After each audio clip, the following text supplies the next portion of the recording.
Pues muchas gracias por la invitación y por este concierto, casi. Ahora ya sé lo que sienten los famosos cuando les dan un concierto solo para ellos.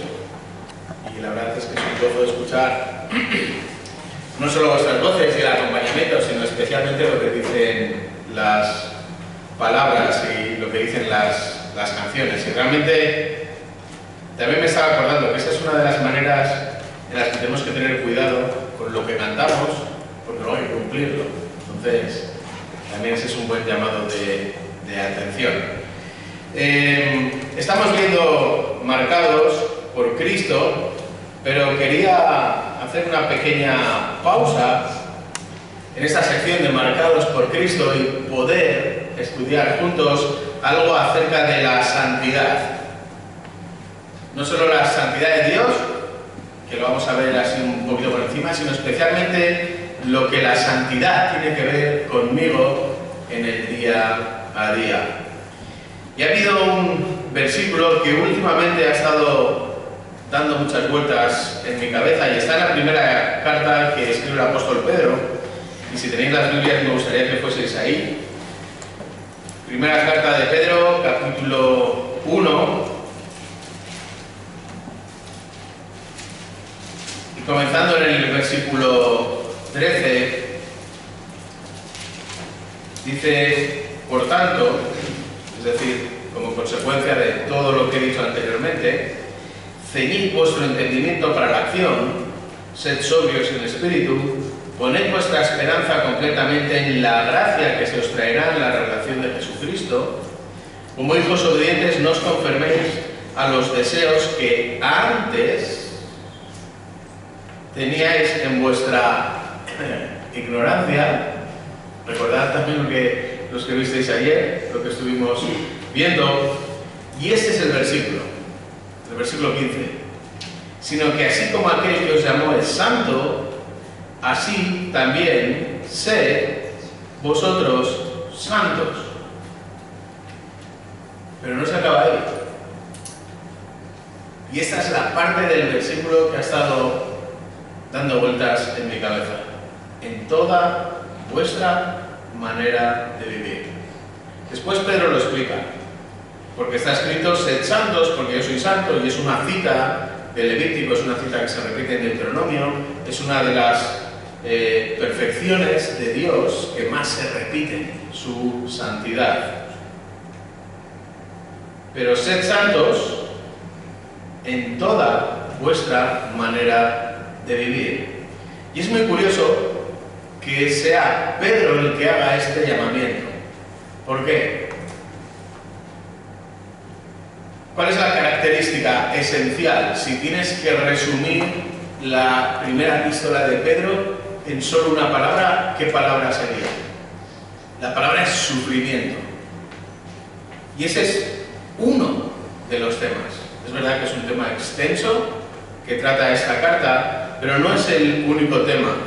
Pero es un tema importante y nos da el marco sobre el que Pedro después añade este llamamiento a ser santos.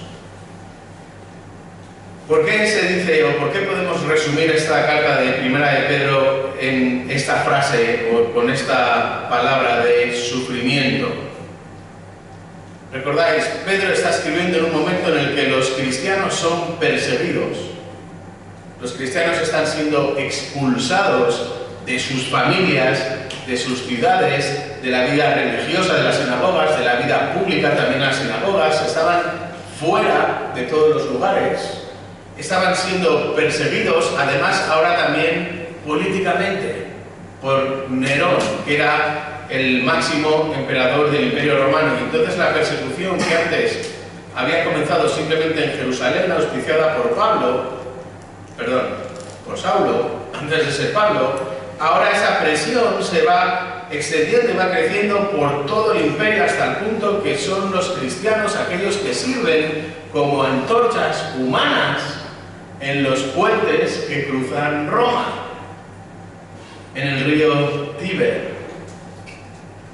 Y es precisamente en medio de esta situación de sufrimiento que están teniendo, de persecución a todos los niveles, en todos los lugares, donde Pedro está escribiendo a todos aquellos que están en la dispersión, todos aquellos que han tenido que salir de sus casas por medio de esta persecución, y no les da un cariño, no les da un golpecito en la espalda, no se compadece de ellos, no compadrea tampoco con ellos, sino que les recuerda que tienen que ser santos. Tienen que ser santos. Y esta es una realidad que después este versículo martilleaba un poquito en mi cabeza, ser santos en toda vuestra manera de vivir. Porque entendemos el ser santos dentro de estas 4 paredes, o las 4 paredes de la iglesia de la que vengas. Yo creo que ahí lo entendemos todos. Pero ¿cómo somos santos el lunes? ¿Cómo somos santos el martes?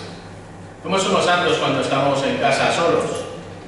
¿Cómo somos santos cuando estamos en el baño tranquilamente haciendo nuestras cosas? ¿Cómo somos santos en nuestro teléfono? ¿Cómo somos santos cuando vamos caminando por la calle, a donde miramos o lo que no miramos?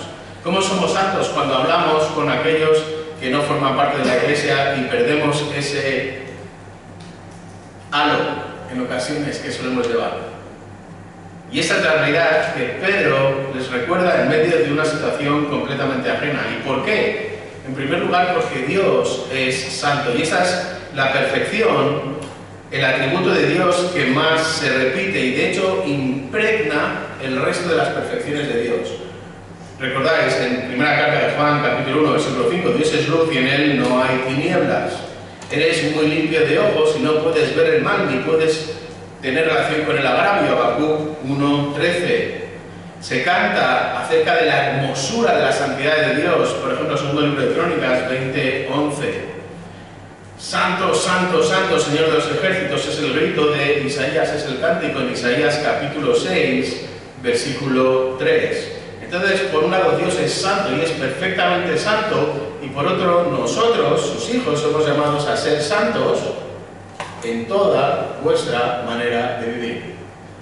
Y lo que quiero en esta tarde es ayudarme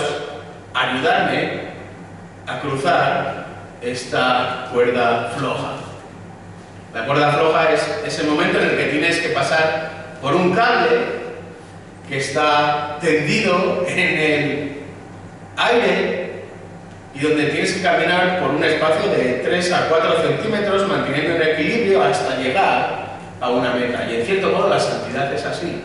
Estamos en medio de una presión donde tenemos aire de todos los lados, tenemos presiones del mundo, de nosotros mismos, de nuestro crecimiento, de cualquier tipo de cosas, tenemos esas interferencias, pero sin embargo somos llamados a caminar por esa línea, por esa cuerda floja hasta llegar a la meta.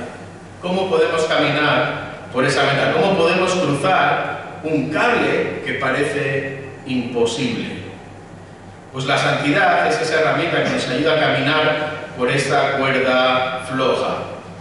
Y sería bueno que leyeseis la primera carta de Pedro con las gafas de la santidad, buscando las referencias que hay a la santidad, no simplemente al sufrimiento, para poder ayudaros.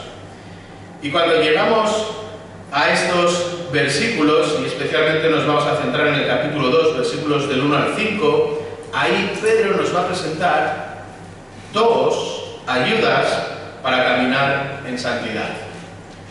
Primera carta de Pedro, capítulo 2, versículos del 1 al 5, vamos a ver 2 ayudas para caminar en santidad.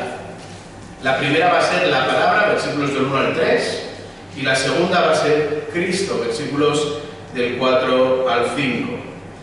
Y de esta manera lo que está haciendo Pedro es, una vez que has dado este primer paso en la cuerda floja, te va a dar una pértiga que te va a ayudar a que tu centro de masa esté lo más cercano a la cuerda y rompiendo la inercia rotacional, alejando los 2 extremos lo más posible, poder tener este equilibrio para vivir una vida santa en medio de esta cuerda floja.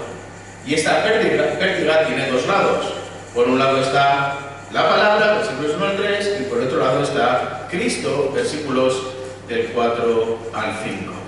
Así que Cristo y la palabra es la ayuda para poder caminar por este cable, por esta cuerda floja. Y si me acompañáis capítulo 2, versículos del 1 al 5, estoy leyendo en la versión de las Américas, dice así: por tanto, desechando toda malicia, todo engaño, e hipocresías, envidias y toda difamación, desead como niños recién nacidos nuestra primera ayuda, la leche pura de la palabra, para que por ella crezcáis para salvación, si es que habéis probado la benignidad de Dios. Segunda ayuda, versículos 4 y 5. Y viniendo a él como a una piedra viva, desechada por los hombres, pero escogida y preciosa delante de Dios, también vosotros como piedras vivas, sed edificados como casa espiritual para un sacerdocio santo, para ofrecer sacrificios espirituales aceptables a Dios. ¿Cómo? ¿Por medio de qué ayuda? Por medio de Jesucristo. Así, esto es lo que vamos a ver en esta tarde. Dos ayudas. La palabra, versículos del 1 al 3, Cristo, versículos del 4 al 5. Y fijaros, realmente Pedro aquí lo que está haciendo es continuar con un argumento que ha comenzado realmente en el versículo 13. Y que si veis por tanto, significa que Pedro lo ha unido también a la sección anterior. Pero en este versículo 13 ha comenzado a ayudarles a cruzar este cable, les ha comenzado a ayudar a cruzar este cable de una manera práctica. En primer lugar, lo que tenéis que hacer es poner vuestra mira en el objetivo final. Ese primer paso tiene que estar dado poniendo tu vista en el final. Tienes que vivir con los ojos puestos en la eternidad. ¿Quieres vivir una vida santa? Entonces la eternidad tiene que ser tu meta, pero no simplemente tu meta, sino también tu presente. Tienes que vivir con la eternidad marcada aquí. No puedes tener los mismos deseos, no puedes tener las mismas metas, no puedes tener los mismos objetivos que tienen aquellos que única y exclusivamente se centran en lo terrenal. Tu vista tiene que estar puesta en la eternidad. Y este versículo 13 anima precisamente a poner los ojos en la eternidad. Luego los versículos del 14 al 21 lo que hacen es llevar a poner tus sentidos a funcionar. Te dice cómo debes de ser, olvidando tu pasado, mirando al presente, versículos 14 al 16, y 17 al 21 te dice cómo tienes que caminar, cómo tienes que conducirte con un temor reverente, ejercitando estos sentidos, poniendo toda tu atención en lo que estás haciendo. Y en tercer lugar llega esta ayuda, esta pértiga, que es la palabra y que es Cristo. Y con esto llegamos al versículo 1 del capítulo 2 y hasta el versículo 3, esta primera ayuda que es la palabra, y comienza con este por tanto. Este por tanto lo que hace es unir todo lo que acabamos de decir a esta nueva ayuda, que es esta pértiga que tiene dos lados, que tiene la palabra por un lado y a Cristo por el otro. Y comienza diciéndonos que hay algo que tienes que quitarte. Hay algo de lo que te tienes que desnudar. Hay algo que ya no tiene que formar parte de tu vida. Hay algo que tienes que sacar. Hay algo que tienes que arrancar. Es decir, si tu meta va a ser cruzar por este cable y llegar a la meta final, caminar en santidad, hay ciertas cosas que no vas a poder llevar encima. Tienes que desprenderte de todo aquello que te estorba. Habéis tenido aquí varios de vosotros tocando instrumentos. ¿Cuál es tu nombre? Tocaba la flauta. Pablo. ¿Creéis que Pablo podría tocar la flauta con una braga puesta hasta la nariz porque hace mucho frío? ¿O con una bufanda liada? No podría salir el aire. ¿Se podría tocar el piano con los guantes? ¿El violín con los guantes? El bajo ya ni hablamos. Hay ciertas cosas que es imposible que te pongas porque no te van a ayudar en absoluto con lo que tienes que hacer. Y esto es lo que está diciendo también Pedro. Hay ciertas cosas que tenemos que desechar. ¿Y cuáles son? Fijaros, nos da 1, 2, 3, 4, 5, 6. 6 cosas que tenemos que sacar de nuestras vidas. La primera es la malicia. ¿Qué es la malicia? La malicia es esta semilla del pecado. Es la chispa que origina el pecado. De aquí surge el pecado. Después de la malicia viene el engaño. Y la palabra literal aquí para engaño es anzuelo. Cuando vas a pescar, el pez ha sido engañado con tu cebo. Tu anzuelo tiene una mosca o tiene un gusano o tiene cualquier cosa que parece muy atractivo para el pez, y entonces el pez viene a comérselo y en cuanto lo muerde, tiras de ese anzuelo y el pez ha muerto. Pensaba que iba a cenar y resulta que va a ser cenado. Y esta es la misma idea aquí. No tienes que ser una persona que engaña, es decir, que te comportas deshonestamente, una persona que no es lineal, una persona que pone una cara pero en realidad tiene otra cara, una persona que dice una cosa pero realmente implica otra cosa, una persona que se comporta de una manera aquí pero la realidad de su vida es completamente otra. El engaño, el ser falso, el tener muchas caras, el ser un hipócrita, como nos va a decir en la tercera palabra, tiene que ser también arrancado de tu vida. Después viene la hipocresía que hemos visto, todo aquello que no es real. Estas personas que son multicaras, que no sabes nunca por dónde van a venir. Una persona que no es genuina, una persona que es poliédrica. Esto también tiene que ser arrancado, la malicia, el engaño, la hipocresía, las envidias. Cuando tu mente, cuando tus ojos no están puestos en la meta final, sino en lo que tienen todos aquellos que están a tu lado.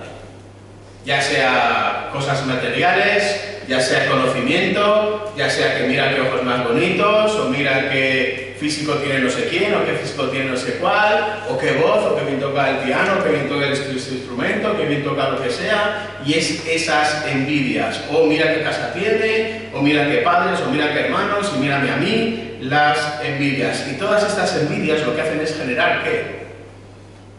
Acritud. Te agría por dentro. Eres un limón con patas. Y todo esto termina después en la difamación. Y la difamación es el deporte nacional. Un deporte nacional que está muy de moda incluso en las iglesias en nuestro país. Una difamación que se da por teléfono, por WhatsApp, por cartas, y es constantemente murmurar, hablar a las espaldas cosas negativas que normalmente suelen ser mentira acerca de terceras personas a las cuales no les estás dando la oportunidad de defenderse. Es poner a alguien al caldo, poner a alguien tibio, hacerle un traje, ponerle a caer de un burro, etcétera, etcétera. Podéis escoger la expresión que queráis. Todo esto, ¿qué está diciendo Pedro? Raus, como dirían los alemanes. Fuera. Nada. Todo esto tiene que estar fuera de lo que vives. ¿Por qué? ¿Cuál es la razón por la que Pedro dice que ni la malicia, ni el engaño, ni la hipocresía, ni la envidia, ni la difamación tienen que formar parte de tu vida? ¿Por qué estas prendas de ropa tienen que estar fuera de tu armario? Versículo 3. Si es que habéis probado la benignidad del Señor. Y aquí está la clave. Una condicional de primer tipo en el original, que la mejor traducción sería puesto que. No puedes practicar el pecado, no puedes vivir en el pecado, puesto que habéis probado la benignidad del Señor. Es decir, Dios os ha salvado, lo ha hecho a través de Cristo, esto es cierto, por lo tanto, pelea con tu pecado y quita, arranca, expulsa, saca, desnúdate de todas estas realidades que acabamos de ver. Recuerda quién te salvó, recuerda quién te tocó la vida, recuerda quién es la fuente de vida, y entonces ponte a caminar por esta cuerda con la ropa adecuada. ¿Habéis visto algún, ahora que llega el verano, algún socorrista vestido de bombero? Sería imposible. ¿Habéis visto algún bombero vestido de socorrista? Es imposible. Tienen que tener la ropa adecuada para aquello que van a hacer. ¿Quieres vivir una vida de santidad? Hay cierta ropa que te tienes que quitar. ¿Por qué? Porque Dios te ha salvado. Porque habéis obedecido la verdad. porque el Evangelio os ha traído la justificación, la conversión, la regeneración, y ha comenzado en vosotros el proceso de santificación de una manera progresiva. Lo habéis probado, ya lo habéis paladeado, lo habéis disfrutado, estás dando ya los primeros pasos en esta cuerda, y entonces, versículo 2, desead como niños recién nacidos la leche pura de la palabra, para que por ella crezcáis para salvación. Primera herramienta. La palabra es la primera ayuda para caminar en santidad. Y fijaros cómo la primera acción para que sea una ayuda en este proceso de santidad es que tienes que desearla. Los que sois de letras, desear. ¿Qué tiempo verbal es? Un imperativo. ¿Un imperativo qué es? Una orden, un mandato. No es una sugerencia. No es si te parece bien, si crees que tienes tiempo, sino que es una orden. Desear. Desear. Es un mandato continuo, es decir, no simplemente tienes que desear una vez, sino que tu vida tiene que verse con un deseo constante por la palabra. Si quieres vivir en santidad, si quieres cruzar esta meta, la primera ayuda es precisamente la palabra que tienes que desear continuamente. No simplemente desear una vez en tu vida, no haberla deseado una vez en la semana, sino que tiene que formar parte de tu día a día. Desearla en cada momento. Y la idea de desear es querer porque necesitas. No es un capricho. No es deseo un Ferrari. No es un capricho, no es un sueño inalcanzable, sino es algo que deseo porque necesito. Deseo respirar porque si no respiro, ¿qué sucede? Me muero. Deseo comer porque si no tomo, ¿qué sucede? Me muero.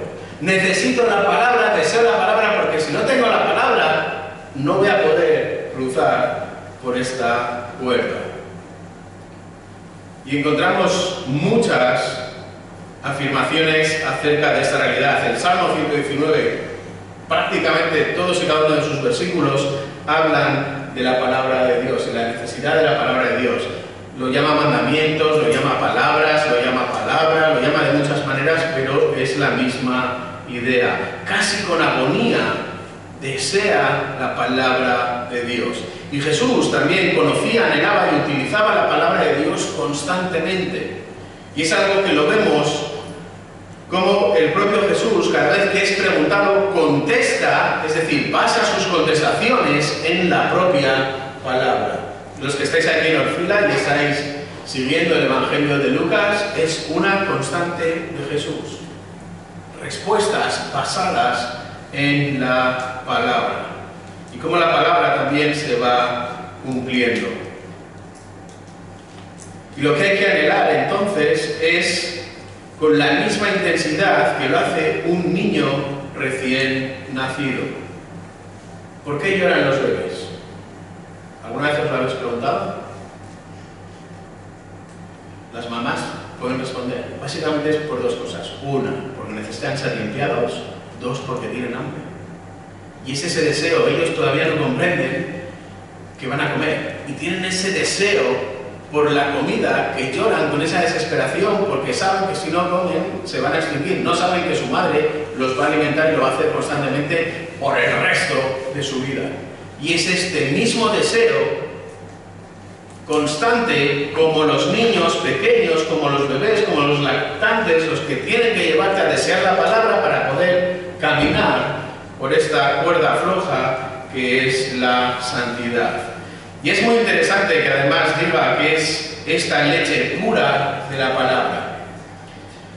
Y es muy interesante porque pura solo aparece aquí en todo el Nuevo Testamento, y la idea es una leche que no ha sido contaminada, una leche que no ha sido torcida, una leche que no ha sido racionalizada, una leche que no ha sido pervertida, una leche que viene del propio seno materno y que comparte, contiene y conserva todas y cada una de las especificidades necesarias para la alimentación del bebé. Y esta es la palabra, una leche que está en conformidad con este nuevo nacimiento. Por eso la Biblia sustenta, nutre la vida nueva, transformada, que ha pasado de muerte a resurrección por medio de la ascensión también de Cristo. Por eso Pedro escoge esta imagen perfecta de la leche no adulterada, de la leche pura, de la palabra de Dios. Porque además, la leche materna no simplemente alimenta al niño, sino que en segundo lugar le da no solo los nutrientes, sino las defensas necesarias. Le da las defensas necesarias. Le da todas aquellas defensas que un bebé necesita para en estos primeros meses de vida no estar constantemente enfermos. Así que no simplemente nutre, sino que además cuida. Y eso es lo que hace la leche materna. Y esa es la misma realidad que hace también la palabra. Así que no simplemente da alimento, sino que da protección y además da seguridad. ¿Qué hacen los niños pequeños cuando se asustan? Suben como monos a los brazos de mamá o a los brazos de papá. ¿Por qué? Porque ahí tienen esta seguridad. Por eso, cuando estás a punto de comenzar a dar estos pasos por este cable que es la santidad, ¿a qué brazos te subes? ¿Te subes a tus propios brazos? ¿Te subes a los brazos de tus amigos? ¿A los brazos de aquellos que tienen la inteligencia de este mundo? ¿O te subes a los brazos de Dios? ¿Te subes a los brazos de la palabra? ¿Te alimentas entonces de esta leche que no simplemente te alimenta, sino que te protege y te da seguridad? ¿O estás buscando los Red Bulls y los, ¿cómo se llaman, bebidas esas energéticas para mantenerte alerta? ¿Vas a cruzar el cable con un palillo en las manos? ¿O es mejor cruzar el cable con la pértiga que tiene dos lados y uno de esos lados es precisamente la palabra? ¿Cómo vienes entonces a la Biblia? Tienes que venir como un bebé que succiona como si no hubiese mañana, con deseo, como termina el versículo 2, diciendo, para que por ella crezcáis para salvación. Y la palabra clave aquí es crecer. Es ese pasito que tienes que ir dando para poder llegar a la meta, al otro lado del cable, y esa es la idea de crecer, un pasito cada vez más. Así como el bebé crece físicamente a través de la leche, así también el que ha sido redimido por Cristo tiene que crecer espiritualmente a través de la palabra, que va a ser la ayuda que te va a permitir poner un pie delante y después el otro y seguir caminando por esa cuerda floja que es la santidad. Por eso no hay leche espiritual que alimente, que proteja y que dé seguridad fuera de la palabra de Dios. Por este motivo, concluimos que tienes que aferrarte a esta pértiga. Termina el Salmo 119, en el versículo 174, diciendo, anhelo tu salvación, Señor, y tu ley es mi deleite. ¿Por qué el autor puede decir que tu ley es mi deleite? Porque la ha probado y porque ha visto los beneficios. Así que si quieres vivir en santidad, la primera ayuda para caminar en santidad por medio de este cable, de esta cuerda floja, es la palabra. Vamos a ver la segunda, que la encontramos en los versículos del 4 al 5, que es precisamente Cristo. Y fijaros cómo ya nos presenta esta ayuda desde el inicio del versículo 4 y al final del versículo 5. Comienza el versículo 4 diciendo, y viniendo a Él. Viniendo a Él. Y este venir es una decisión. Al igual que antes te has aferrado al lado de la pértiga, que es la palabra, ahora te toca aferrarte al otro lado de la pértiga, que es Cristo. Y tienes que hacerlo con intención para mantenerla firmemente agarrada en tus brazos, para poder mantener el equilibrio y poder caminar en santidad. Te aferras a Él.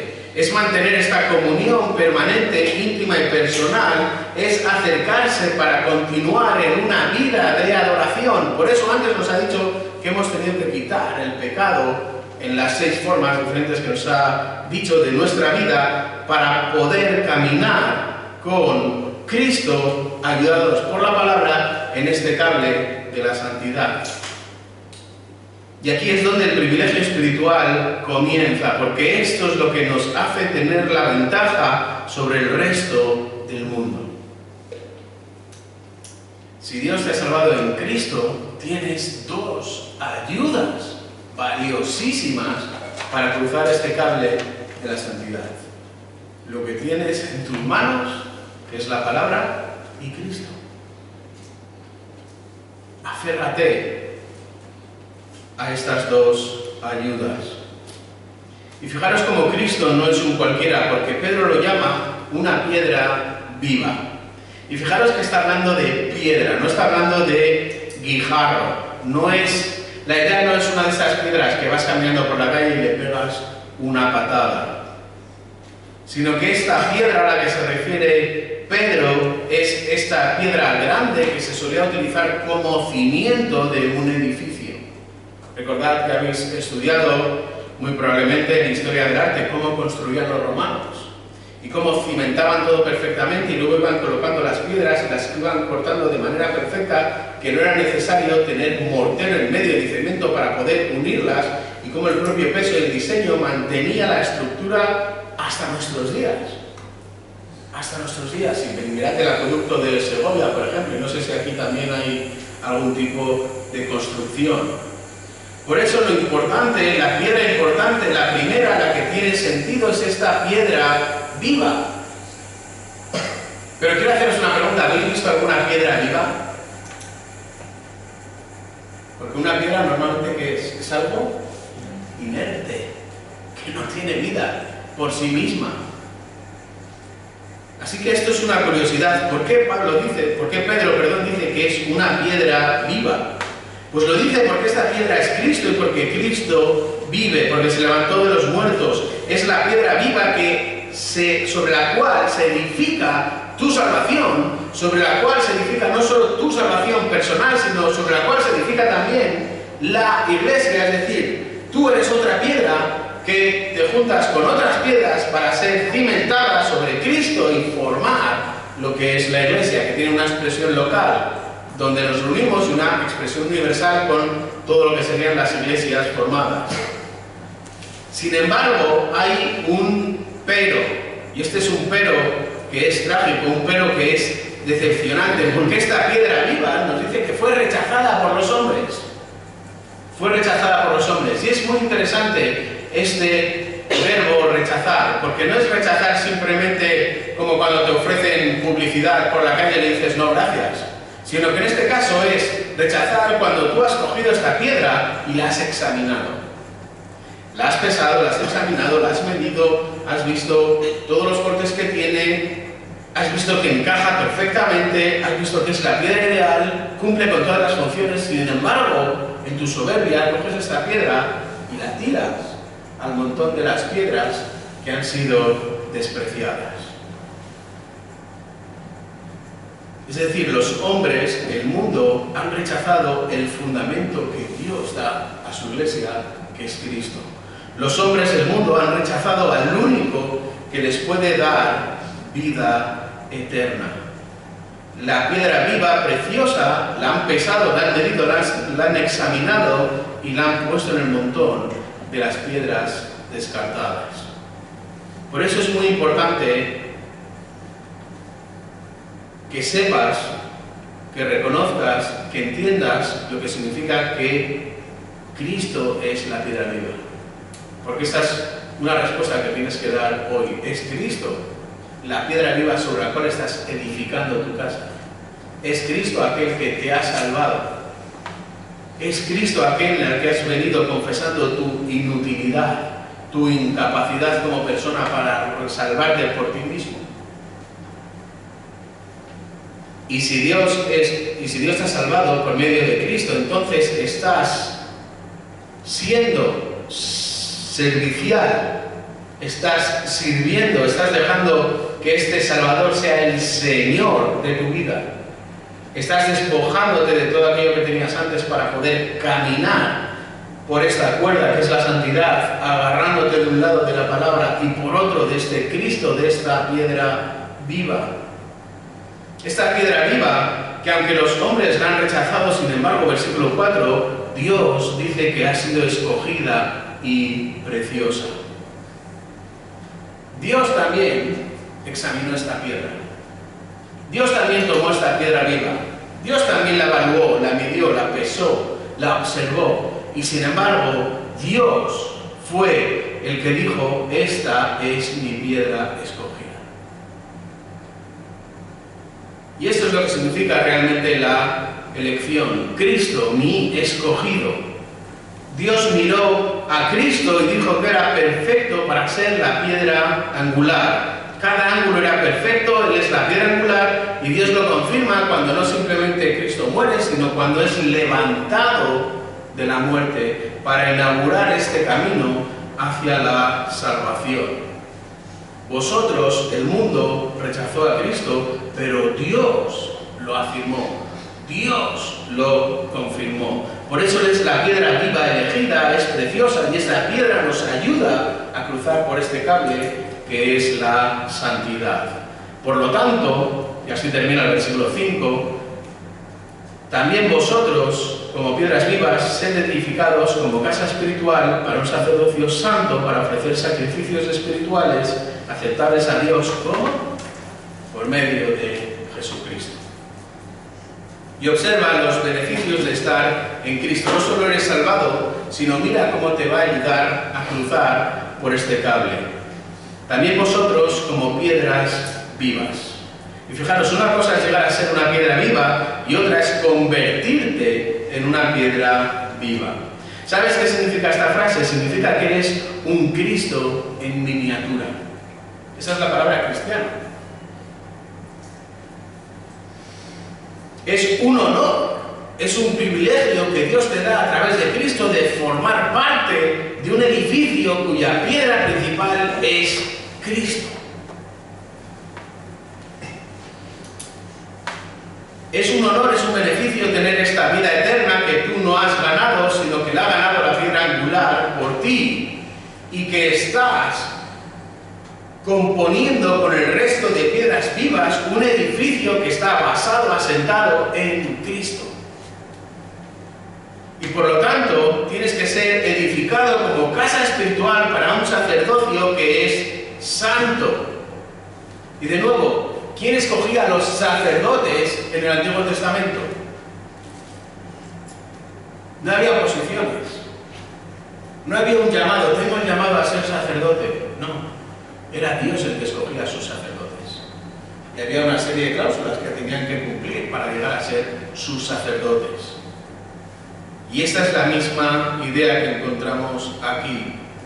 No me elegisteis vosotros a mí, como dice Juan 15:16, sino que yo os elegí a vosotros y os he puesto para que vayáis y llevéis fruto y vuestro fruto permanezca, para que todo lo que pidierais al Padre en mi nombre, Él os lo dé. Por eso termina como termina el versículo 5, para ofrecer sacrificios espirituales aceptables a Dios. ¿Cómo? Por medio de Jesucristo. Y es que tenemos que entender que si Dios te ha salvado, si Dios te ha salvado por medio de Cristo, Cristo es tu Salvador, entonces Cristo también es Señor de tu vida. No puedes vivir como a ti te dé la gana. Yo no puedo vivir como a mí me dé la gana. Tengo que vivir para ofrecer sacrificios espirituales aceptables a Dios por medio de Cristo. Tengo un modelo que imitar, que es Cristo. Tengo unas pisadas que seguir, que es Cristo. Tengo que caminar por este cable de una manera que dé gloria y que dé honra a Dios, y para eso tengo dos ayudas. De un lado está la palabra y en el otro tengo a Cristo. Por eso tu santidad es una manera de adorar a Dios.